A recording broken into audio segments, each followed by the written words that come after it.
It is said that one time he was by the bank of Ganges, and I have been to that place where Kabir lived most of his life.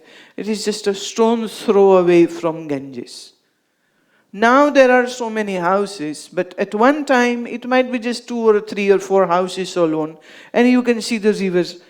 Even now, if you go at the rooftop of that house where Kabir Sahib lived, you can see Ganges from there also. So he would see people going to Ganges to take the bath. Now, sure, the Hindu devout will go to take a bath, but another story is all those people who lived in Kashi would go to take a bath. They might not consider Ganga as divine, but still it is a river, it is water, so they would also bathe there. So Kabir would have a good skin show, and he would wonder what is difference in between a Hindu and a Muslim. Their bodies are all same.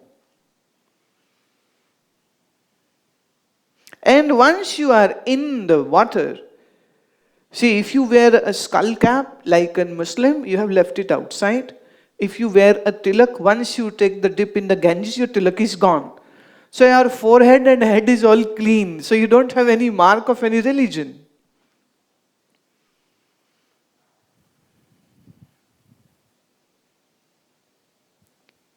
You know, if your dress is taken away, and if you are silenced somehow that you don't speak, and we put 10 men or 10 women in bare minimum clothes, can you know what religion they are following or believing?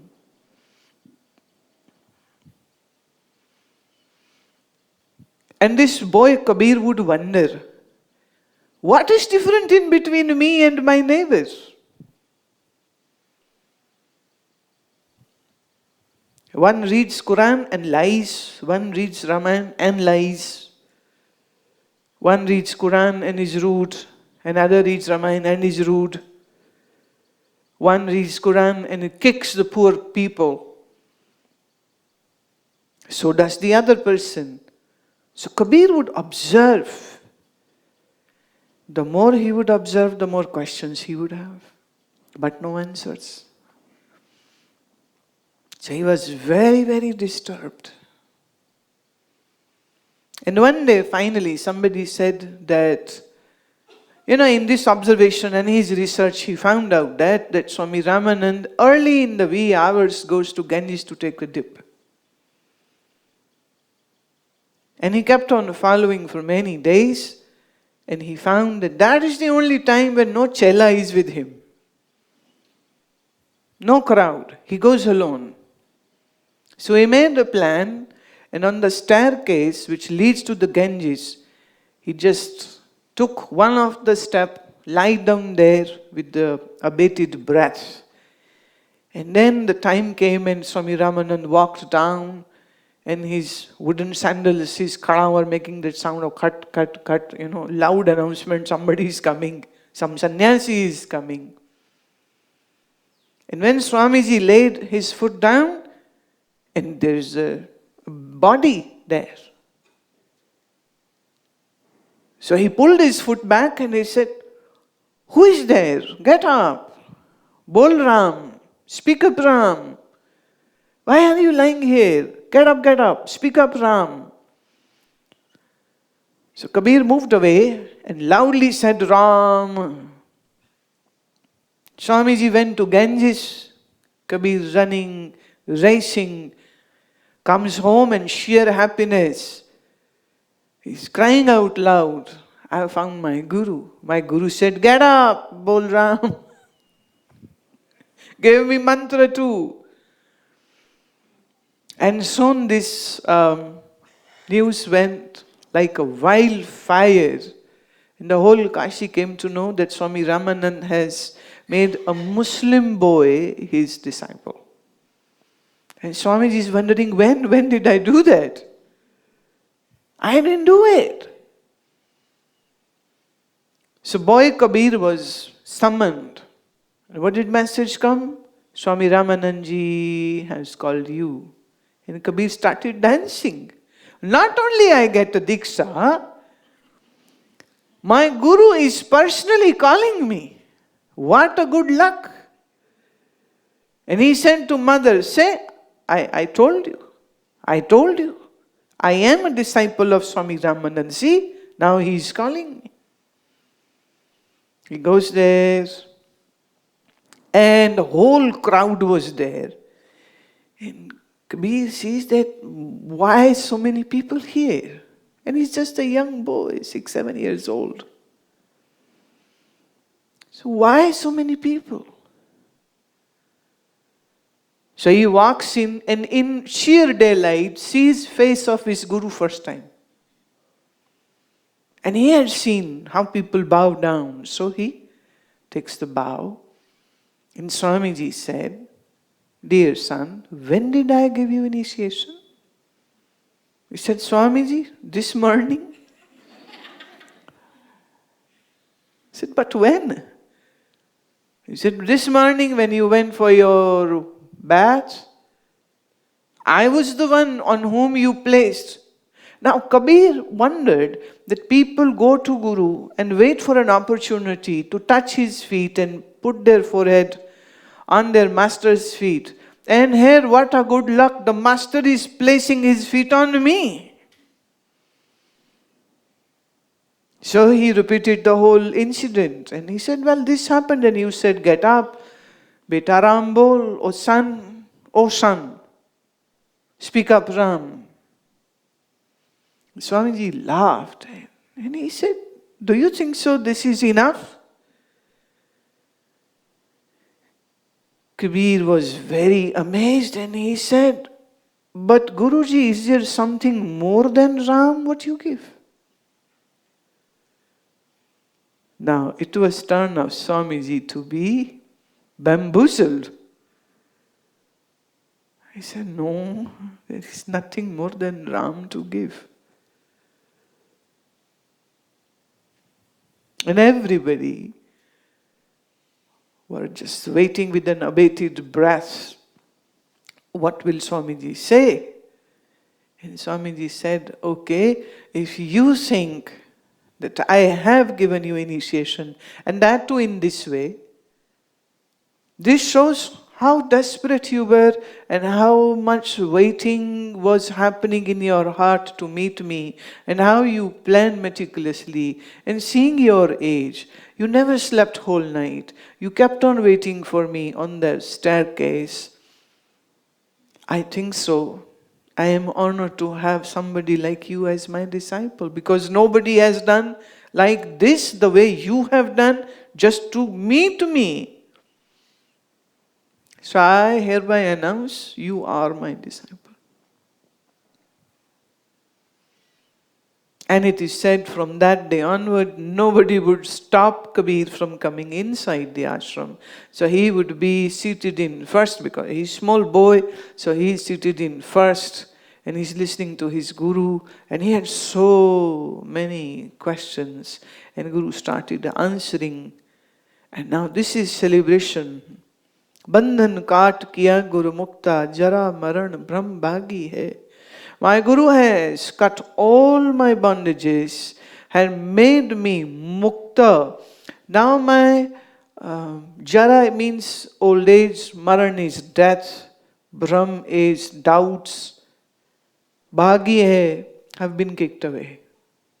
Jara maran bhagi hai. Jara maran brahm bhagi hai. How jara and maran happens to the body, and I am not a body, so I am never going to die and I will be never old. Brahm questions happen in mind, and I am not mind. Hence, even this has been cleaned up. Jab se daya bhai Satguru ki lok laaj kul tyagi hai. The way the day and in what a way my Guru blessed me, from that day onwards, what will people say? This thought has vanished, not only from my head, even from my Guru's head. Guru ki daya sadhu ki sangat amar lok lau lagi hai. And now I am the one fortunate person who has association of the Guru, who has blessing of the Guru. And now I happen to meet all those great seekers and sadhaks who are practicing what our Guru is teaching. And now in my heart I have just aspiration of one thing, to know what and where that eternal world is. Amarlok, the eternal world, where it is said that once you have gone, you never come back. What is that? Now I have only one dire need to know all about that. Surat nirat do bhai matwari. Surat is the modification of mind. Your vritti. The word is vritti. The thought in its inception form and the thought in its mature form. Are you getting? A thought is first in its inception form. Then a thought is in its mature form. Then a thought changes into a resolve form. So it's a dance of the thought which happens. You have a very weak thought that I should go out and buy my groceries. Then this thought gets developed, well, maybe somebody else will bring the food at home, so I don't have to go. But then this thought gets cooked up more and then it gets matured. Nobody is going to do this job, only I'll have to go and do the shopping. So the thought from the seed form to the maturity, to the final resolve of doing the thing which you are planning in your mind. So this is called the dance of the thoughts. Surat nirat. Nirat is dance. Thousands and thousands of thoughts are doing the dance in your mind, in its infancy form, in its mature form, and in its resolve form. You don't happen to act on all the thoughts. By God, you shouldn't also. And it is good that you don't do that. But those hundreds and thousands of thoughts which are dancing all the time, Surat nirat do bhai matwari. But Kabir says, now all my thoughts and all the modifications of the thought and all the thoughts in all the stages are now intoxicated with meditativeness.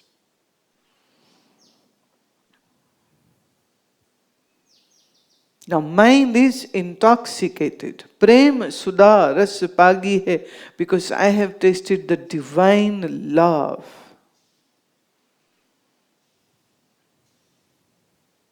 So mind is in love. So what are the thoughts in the mind? About love. About whom? About the Guru.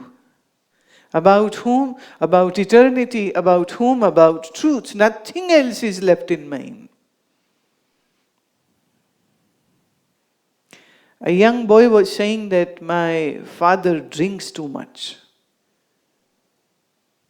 And he said, I am not upset because of it. I am actually very happy because when he is drunk, we can get anything from him. Because when he is drunk, he'll give his wallet to us. He will give his car keys to us. We say we want 100,000, he'll give us money. We say we want to go out for vacation. Okay, so whatever we want, we get it from him when he's drunk. So it's good for us that he is a drunkard.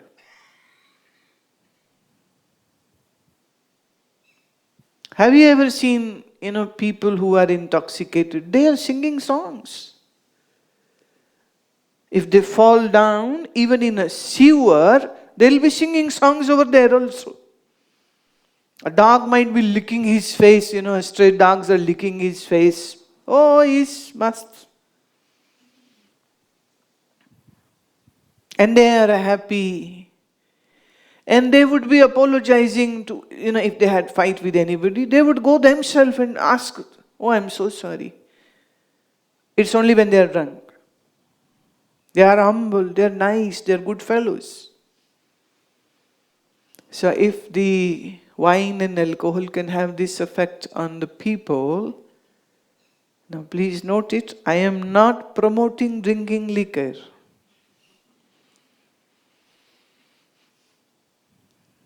Just giving you an example that when somebody is drunk, then their mind works and functions in a very different way. So if the alcohol has this effect, and one who is intoxicated with the silence of mind, with the Parama Ananda, how would be the state of this person? Matavari. Must. सुरत निरत दो भई मतवारी, प्रेम सुधारस पागी है, कहे कबीर सुनो भाई साधो, राम भजे बड़ भागी है. Those people are the fortunate ones who meditate on Ram. This is what I have to say. Says Kabir, कहत कबीर सुनो भाई साधो. Oh sadhu, listen. Thus says Kabir, be intoxicated with this meditativeness. Drink the divine wine of love.